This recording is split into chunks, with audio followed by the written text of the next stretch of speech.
மேடை ரெடி ஆயிடுச்சு. எல்லாம் பார்க்க பயங்கர பிரம்மாண்டமா இருக்கு. இதுதான் நாம் தமிழர் தமிழ் தேசிய மேடையில பெரிய மேடை அப்படின்ற ஒரு சந்தோஷம். எப்படி பார்க்குறீங்க அந்த மேடைய? இல்ல. ஒரு நாம் தமிழர் கட்சி இப்போ நீங்க உங்களுடைய வயதுக்கு நெறைய அரசியல் மேடைகள் பார்த்திருப்பீங்க. ஒரு மாநாடுன்னா, அது எப்படி நடக்கும் அப்படின்றதெல்லாம் பார்த்திருப்பீங்க. என்னென்ன அங்க எங்க என்னென்ன சீரழிவுகள் அந்த மாநாடுக்குள்ள என்னென்ன சிக்கல்கள், என்னென்ன சீரழிவுகள் நடக்கும்லாம் பார்த்திருப்பீங்க. அண்ணன் செந்தமிழ் சீமானை பொறுத்தவரைக்கும் இந்த மாநாடு திட்டமிடும்போதே, இந்த மாநாடு நம்ம நடத்தணும்னு யோசிக்கும்போதே அவர் சொன்னது இந்திய அரசியல்வாதிகளுக்கே ஒரு மாநாட்டை எப்படி நடத்த வேண்டும் என்பதை நம்ம காட்டணும். அப்படி ஒரு மாநாட்டை நம்ம அமைக்கணும் அப்படின்னு சொல்லி தான் ஆரம்பிச்சாங்க. அ அந்த அதுக்காக இந்த வேலை திட்டம் ஏறக்குறைய 1 மாத காலமா நடந்துட்டு இருக்கு. இப்ப இந்த வேலைகள் எப்படி நடந்துட்டு இருக்குன்றத நீங்களே நேர்ல பார்க்குறீங்க. இரவு பகலா களம் இருக்கு. களம் இன்னும் கூட எங்களுக்கு நாளைக்கு மாலை 4 மணிக்குள்ள இது அமையணும். எல்லாம் அமையணும். இந்த வேலை போய்க்கிட்டு இருக்கு. ஆனா சிறப்பா அமையும். அண்ணன் என்ன சொன்னாருன்னா, இப்படி ஒரு மேடையை பார்க்கும்போது எல்லாருக்குமே ஒரு ஆச்சரியம் இருக்கு. இவ்வளவு ஒழுக்கமா ஒரு மேடை இருக்குமா? ஏன்னா எந்த கட்சியிலுமே ஒரு கோடிக்கு கீழ எல்லாருமே ஒழுக்கமா இருக்கிறது வந்து நடக்காத ஒரு காரியம். ஏன்னா மனிதர்கள் வேற வேறன்ற மாரி. ஆனா சீமான் தலைமைக்கு கீழ எல்லாருமே ஒரே மாரி ஒழுக்கமா இருக்காங்களே, அது எப்படி சாத்தியம்னு நினைக்கிறீங்க? இல்ல ஒரு தலைவன் வந்து தன்னுடைய கட்சி தம்பிகளை வந்து உருவாக்கும்போதே, அவர் அங்கலம் அங்கலமா செதுக்கி செதுக்கி தான் உருவாக்குறார். நம்ம கட்சி தொடங்கிய போதே எல்லாரும் போலும் சராசரியாக இது 10ஓடு 11 அத்தோடு இது ஒன்று ஒரு கட்சியாக இருக்கக்கூடாது அப்படின்னு சொல்லிட்டு தான் தொடங்குனாரு. இது மற்றும் ஒரு அரசியல் கட்சியல்ல மாற்று அரசியல் புரட்சி அப்படின்னு சொல்லி தான் தொடங்குனாரு. அப்போ இது மற்றும் ஒரு அரசியல் கட்சியில மாற்று அரசியல் புரட்சின்னா அது என்ன என்பதை நம்ம வந்து வெளிப்படுத்தணும் இல்லையா? அதான் சொன்னாங்க கூரை இல்லாத மேடை. தொ தொடக்கத்துலேருந்தே நாங்க வந்து கட்சி தொடங்கிய நாள்லேருந்து இதெல்லாம் இந்த இந்த கட்சியில எப்பயுமே இருக்காது.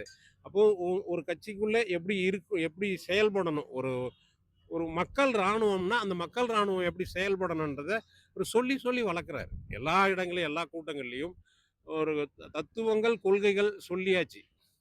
நம்ம நிலைப்பாடு என்ன? நம்ம தத்துவம் என்ன? செயல்பாடு என்ன? என்பது சொல்லியாச்சு. அப்போ நம் நடத்துகிற நிகழ்ச்சிகள் எப்படி இருக்கணும்? அதுக்குள்ள எப்படி ஒருங்கிணைச்சு நீங்க இருக்கணும்? எப்படி கட்டுப்பாடா இருக்கணும்? அ எப்படி ஒருத்தருடைய கண் பார்வைக்கு கட்சி இயங்கணும்? இது மக்கள் ராணுவம்னா, ராணுவத்தில வந்து ஒரு ஒரு ஒரு கரந்தடி தாக்குதல் நடத்தும்போது, அங்க சத்தம் போட்டு ஆணையிட்டுட்டு இருக்க முடியாது. அப்போ கண் பார்வையில தான் கண் அசைவிலேயே அந்த ராணுவம் இயங்கணும். அதுபோல இந்த ஒரு மக்கள் ராணுவமாக்குற இந்த ராணுவம் வந்து, ஒரு கண் பார்வையில இயங்கணுன்றதுல வந்து அண்ணா வந்து ரொம்ப குறியா இருக்காரு. அது தம்பிகளுக்கு சொல்லி சொல்லி வளர்க்குறாரு. அதனால தான் அந்த அந்த கட்டுப்பாடு வருது. நீர் எப்படி நான் மேனேஜ் பண்ணியிருக்கீங்க? தண்ணீன்ற பெரிய ஏன்னா நெறையா முக்கியமான நடந்த மீட்டிங்ஸ்லலாம் இறந்து போயிருக்காங்க நெறைய பேர். இங்க தண்ணி எப்படி மேனேஜ் பண்ணலாம்? இல்ல தண்ணி வந்து பொதுவா இப்போது சமீபமாக நாங்க நடத்துகின்ற மாநாடுகள்லாம், தண்ணீரை வந்து சுற்றுச்சூழல் பாசறை தான் அவங்க அந்த தண்ணீர் வழங்குற அந்த இது. தண்ணீர் நம்ம வழங்குறோன்றதுக்காகவே நம்ம வந்து நெகிழி இந்த குப்பைகள் அதிகமாயிடக்கூடாது. அது வந்து இந்த மண்ணுக்கும், மக்களுக்கும் கேடு. அது நெகிழிய குறைக்கிற அளவுக்கு வெறும் போத்தல்கள குடுத்து, இந்த அரங்கம் முழுசும் போத்தல்கள் இருந்தாலும் கூட, கூட்டம் முடிஞ்சோனே அந்த அந்த தண்ணீர் போத்தல்கள எடுத்துருவோம், சுத்தம் பண்ணிட்டு தான் போகும். இருந்தாலும் கூட அதுவும் ஒரு நெகிழி குப்பையாக தானே மாறும். அப்ப அதிகமாக அதை அ மக்களுக்கு குடுக்கக்கூடாது. நேரடியா குவளைகளாக அந்த கு பாட்டில்களாக குடுக்கக்கூடாது. போத்தல்களாக குடுக்கக்கூடாதுன்றதுல தெளிவா இருக்கும். ஒரு தண்ணி தொட்டிகள் வைத்து கேட்கிறவங்களுக்கு வந்து குடிக்கிறவங்களும் குடிச்சுக்கலாம். கேட்கிறவங்களுக்கு இருக்கிற இடத்திலேயே இப்ப தண்ணி குடுக்குற மாரியான ஏற்பாடுகள் பண்ணியிருக்கு. தண்ணீருக்கு எந்த தட்டுப்பாடும் இல்லாம பண்ணியிருக்கு. ஆனா சீமான் அவர் வந்து கூட்டம் வரல.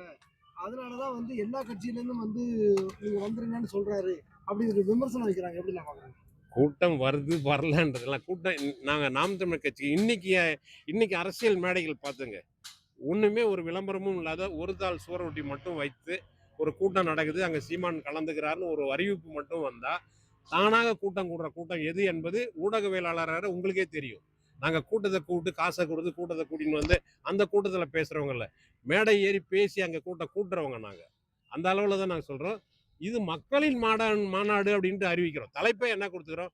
மாற்றத்தை விரும்பும் மக்களின் மாநாடு அப்படின்னு தலைப்பு குடுத்துருக்கோம். அப்ப மாற்றத்தை விரும்பும் மக்கள் மாநாடு அப்படின்னு அதுக்கு நாம் தமிழர் கட்சிக்காரவங்க மட்டும் வாங்க அப்படின்னு நம்ம சொல்ல முடியாது. இப்ப மாற்றத்தை விரும்புறவங்க எந்த கட்சியில இருந்தாலும் நீங்க வாங்க அப்படின்றது. ஏன்னா இது தமிழர்களுக்கான கட்சி. அதுல வந்து மாற்றத்தை விரும்புபவர்கள் யார் வேணாலும் வாங்கன்னு அழைப்பு குடுக்குறோம் அவ்வளவுதான். ஒரு 5, 6 விஜய் ரசிகர்கள் நேத்து வந்து இந்த மேடை இந்த பணிகள்லாம் ஈடுபட்டிருந்தாங்க. அத எப்படி நான் பார்க்குறேன்? இல்ல அவர்களையும் நாங்க தமிழர்களா தானே பார்க்குறோம். இது தமிழர்களுக்கான கட்சி அப்படின்னும்போது, இதுல விஜய் ரசிகர்கள், அது சிவகார்த்திகேயன் ரசிகர்கள் அப்படி பார்க்க முடியாது. அந்த தம்பிகளையும் தமிழ் உணர்வோடு வந்தா அவர்களையும் அரவணைக்கிறோம் அவ்வளவுதான்.